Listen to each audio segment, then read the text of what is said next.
7 जनवरी 2020 जयपुर के फ्लैट में श्वेता तिवारी की लाश मिलती है, लेकिन उसके 21 महीने के बेटे श्रेयम की कोई खबर नहीं होती। क्या ये किडनैपिंग थी या ये डबल मर्डर था या कहानी कुछ और ही थी? हम आज के केस में देखेंगे।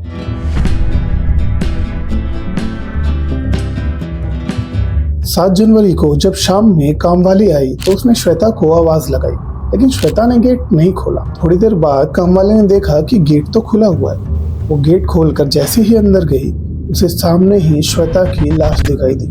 वो चिल्लाते हुए बाहर आई। उसने पड़ोसियों को बताया। पड़ोसी ने अंदर आकर देखा तो वहां पर श्वेता की खून से सनी लाश पड़ी हुई थी, लेकिन श्रेयम का कोई अता पता नहीं था। पड़ोसियों ने पुलिस को फोन किया।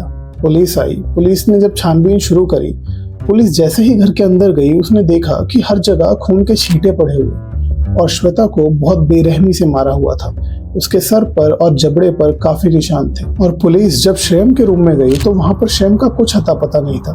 21 महीने का बच्चा खुद से कहीं तो जाएगा नहीं, वो अपने रूम में ही होगा। लेकिन पुलिस ने जब थोड़ा ध्यान से देखा, उसके रूम में श्रेयम के खिलौनों पर भी खून के निशान थे। उस फ्लैट में 3 लोग ही रहते थे। श्वेता तिवारी, जिसका मर्डर हो चुका था, श्रेयम तिवारी जो 21 महीने का था और अभी लापता था, और रोहित तिवारी जो अभी ऑफिस में था। पुलिस ने छानबीन शुरू करी तो सबसे पहला शक तो यही गया कि कोई लूटपाट की वारदात है। पुलिस ने सब कुछ देखा, घर में सब कुछ वहीं था, बस श्वेता का फोन नहीं था और श्रेयम लापता था। क्योंकि कोई और सामान गायब नहीं था, सिर्फ श्वेता का फोन गायब था।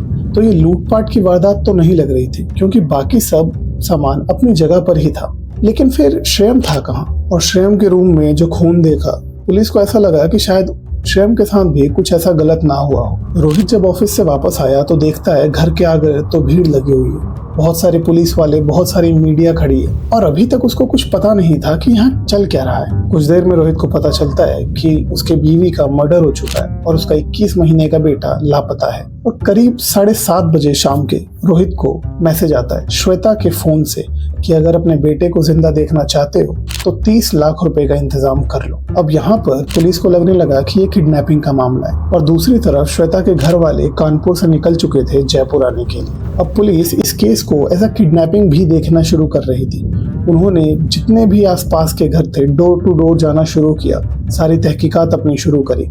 किसी सबसे पूछना उन्होंने शुरू करा कि किसी को देखा था क्या उस दिन, आसपास भी देखा था। अब वो इतनी बड़ी पॉश सोसाइटी थी यूनिक टावर्स जयपुर में, लेकिन वहां पर कोई सीसीटीवी कैमरे थे ही नहीं। कुछ हिट सीसीटीवी कैमरे पूरे सोसाइटी के अंदर लगे हुए थे, जिसमें से आधे तो चलते भी नहीं थे। तो अब पुलिस के पास ना कोई विटनेस है, ना कोई सुराग, और अभी भी श्रेयम का कोई पता नहीं है। लेकिन पुलिस को दिखता है कि श्वेता का पड़ोसी ने एक प्राइवेट सीसीटीवी कैमरा लगा रखा है जो सीधा ही श्वेता के गेट पर, मेन गेट पर पॉइंट करता है। तो पुलिस ने वो सीसीटीवी फुटेज निकालने की बात करी। पुलिस ने उस पड़ोसी को सारी सिचुएशन बताई और वो सीसीटीवी फुटेज हासिल करी। ये फुटेज जो अब आप देख रहे हैं, ये वही सीसीटीवी फुटेज है जो सीधा ही श्वेता के मेन गेट पर पॉइंट कर रही थी। इसमें हम देख सकते हैं कि एक आदमी, जो कि ठंड का टाइम है तो एक जैकेट डाल रखा है और टोपी पहन रखा है, हाथ में किसी बच्चे को कपड़े में या किसी चादर में लपेट के ले जा रहा है। अब पुलिस को इतना तो पता था कि किसी आदमी ने मर्डर करा है और एक ही आदमी ने मर्डर करा है, लेकिन ये कौन था? उसकी शक्ल बिल्कुल भी नहीं दिख रही थी। तो पुलिस के पास अब एक सुराग था, ये आदमी। अब पुलिस ने इसमें बहुत तेजी से काम करना शुरू करा। 100 से भी ज्यादा पुलिस वालों की टीम बनाई गई जो इस इन्वेस्टिगेशन में काम करेंगी। अब जनरली इन केसेस में जो पति होता है, सबसे पहला शक उसी पर जाता है, तो पुलिस का भी शक उसी पर गया। पुलिस ने रोहित की सारी इंक्वायरी करी और इंक्वायरी में ये भी आया कि हाँ, रोहित तो पूरे दिन ऑफिस के अंदर ही था, क्योंकि पूरे दिन उसकी मीटिंग्स चल रही थी। जब फोन लोकेशन निकाली गई तो उसका फोन लोकेशन भी ऑफिस ही दिखा रहा था। और उसके कॉलीग्स ने भी ये बताया कि रोहित तो पूरे दिन ऑफिस में ही था। तो रोहित की कही हुई सारी बातें अभी तक तो सच हो रही थी। और पुलिस को भी लगा कि हाँ, ये ऑफिस में ही था पूरे दिन, क्योंकि बहुत सारे सबूत थे उसके ऑफिस में होने के। दूसरी तरफ श्वेता के माँ बाप जयपुर आ चुके थे। अब उन्होंने पुलिस को जब अपनी सारी बातें बताई तो उन्होंने सब बताया कि इनकी शादी बिल्कुल ठीक नहीं चल रही थी और 7 तारीख को ये मर्डर हुआ था। 5 तारीख को ही रोहित ने फोन करके उन्हें बोला था कि आप अपनी बेटी को ले जाओ, नहीं तो मैं इसे जान से मार दूंगा। अभी तक जो पुलिस को लग रहा था कि रोहित एक निर्दोष आदमी है जिसके साथ गलत हुआ है, अब पुलिस के लिए रोहित एक प्राइम सस्पेक्ट था। श्वेता के माँ बाप ने पुलिस को बताया कि इनकी शादी बहुत सालों से खराब ही चल रही है और रोहित ने बहुत बार श्वेता पर हाथ भी उठाया हुआ है और जान से मारने की धमकी बहुत बार दी हुई है। लेकिन पुलिस के पास अब तक कोई भी रोहित के खिलाफ सबूत था ही नहीं।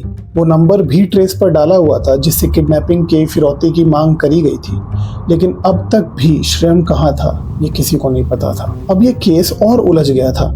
एक तरफ रोहित पुलिस के साथ हर चीज कोऑपरेट कर रहा है, जो फिरौती की रकम है वो भी देने को राजी हो गया है कि मुझे मेरा बेटा सही सलामत चाहिए। दूसरी तरफ श्वेता के माँ बाप कह रहे हैं कि शायद रोहित ने ही उनकी बेटी को मारा है, क्योंकि वो ऐसे बहुत बार कह चुका है और फिजिकल अब्यूज तो उसका चलता ही था। और जिस नंबर से फिरौती के मैसेज आ रहे थे पुलिस वालों ने उसे भी ट्रेस पर डाला हुआ था। अब आता है अगला दिन, 8 जनवरी, करीब 3-3:30 बजे पुलिस को जो डर था वही हुआ।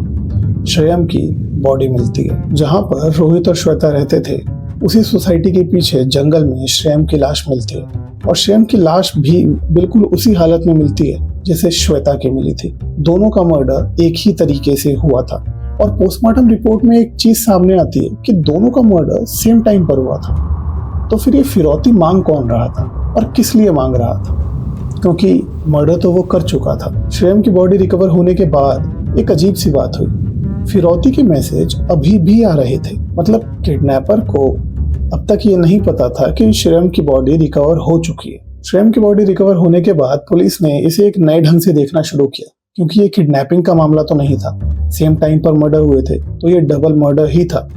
अब वो नंबर ट्रेस पर डाला हुआ था। जब पुलिस को उसकी लोकेशन रिपोर्ट मिली तो उन्होंने थोड़ा और उसे नैरो डाउन किया।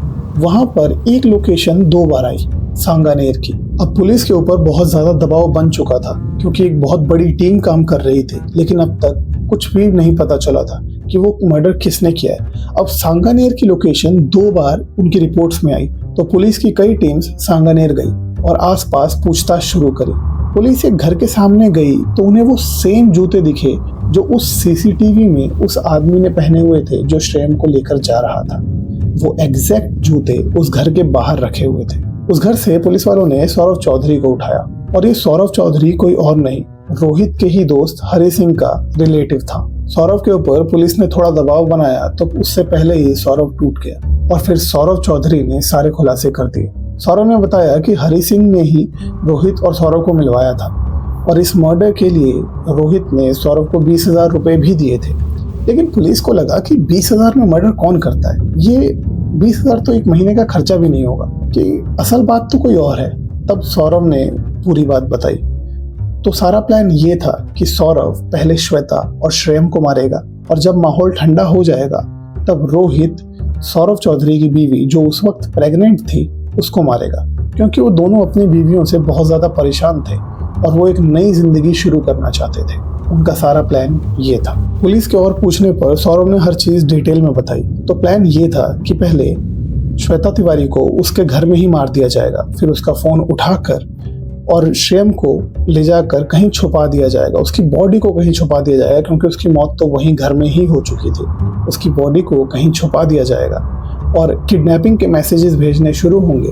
तो पुलिस इसी में उलझी रहेगी, किडनैपिंग के ही मामले में उलझी रहेगी और जब सब कुछ ठंडा हो जाएगा तो रोहित और सौरभ अपने प्लान के नेक्स्ट स्टेप में जाएंगे, जो कि था सौरभ की बीवी को मारना। अगर पुलिस ने वो छानबीन जल्दी नहीं शुरू करी होती, हर जगह उस श्रेयम को ढूंढना शुरू नहीं किया होता और अगर सौरभ उस बॉडी को छुपा देता तो ये केस कभी सॉल्व ही नहीं हो पाता, या शायद बहुत एक लंबा वक्त लग जाता इस केस को सॉल्व होने में। अब रोहित से पूछताछ में पता चला कि रोहित और श्वेता की बिल्कुल नहीं बनती थी और रोहित अपना एक पुराना पास्ट बिल्कुल साफ करके आगे बढ़ना चाहता था। वो अपनी जिंदगी में आगे जाना चाहता था और इसीलिए उसने अपने बेटे को भी मरवा दिया। इस केस में जो 2-3 चीजें थी, एक तो पर्सनल सीसीटीवी जो उसके पड़ोसी ने लगवाया हुआ था जिससे वो जूते पहचान में आए। दूसरा, पुलिस ने इतनी तेजी में काम करा कि जो सौरभ था वो अपना प्लान पूरा फॉलो ही नहीं कर पाया और बॉडी पहले ही मिल गई। अगर बॉडी ना मिलती तो ये केस बहुत लंबा चलता। पुलिस ने करीब 3 दिन के अंदर अंदर ही ये केस सॉल्व कर लिया था। लेकिन पुलिस ने तो केस सॉल्व कर लिया था, लेकिन जस्टिस आज भी नहीं मिला है। सारे सबूत सब कुछ होने के बाद भी दोनों आरोपियों को कोई कड़ी सजा नहीं मिली और ये केस चल रहा है। और हिंदुस्तान की कोर्ट्स का आपको पता है, कई साल निकल जाते हैं एक फैसला आते आते, और अभी इसकी कोई अपडेट है भी नहीं। अगर कोई अपडेट आती है तो मैं आप लोगों को ज़रूर बताऊंगा। मिलते हैं नेक्स्ट केस में।